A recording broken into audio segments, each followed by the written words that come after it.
İntuitivizmlə Henri Bergsonun sənət düşüncələrindən danışacağıq.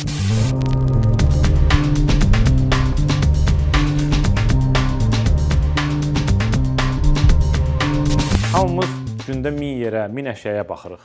Görən baxdıqlarımızın neçəsini həqiqətən görürük.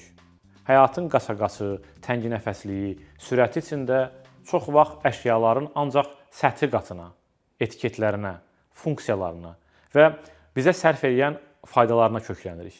Elə bu məqamdaca Henri Bergson bizə deyir ki, bəs fəhm, intuisiya?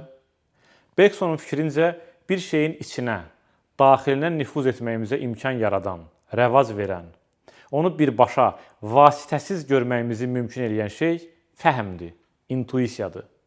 Bergson sənəti bu mənada çox vacib sayır. Deyir ki, insanın zəkası həyatda sağ qalmaq qayğısı üzrə formalaşıb.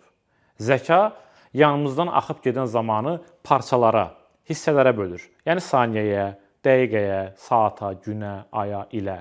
Beləcə onu, zamanı dərk etdiyimizi düşünürük. Bizə elə gəlir. Eynilə kinodakı kimi. Bergsonun fikrincə zəkamız həyatı bizə film lenti kimi təqdim eləyir. Elə bilirik ki, reallıq davamlı şəkildə axardadır, hərəkətdədir. Bax, burada sənətin möcüzəsi bizə kömək ola bilər. Bu parça-parça, mexaniki dərki qıran, parçalayan, bizi zamanın əsl tempinə yaxınlaşdıran, yəni daxili zamanımızla tanış eləyən sənətdir. Bergson deyir ki, bizimlə gerçəklik arasında gözə görünməz bir pərdə var. Adi insanlarda bu pərdə həddindən artıq qalındır. Ancaq sənətçilər bu pərdəni aralamağı bacarırlar. Onlar təkcə baxmırlar, həm də görürlər. Bergsona görə sənət fayda güdməyən faydadır.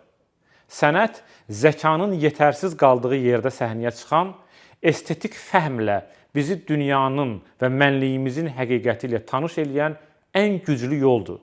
Bergson deyir ki, sənətin məqsədi bizimlə təbiət arasındakı pərdəni götürmək, bizə görməyi öyrətməkdir.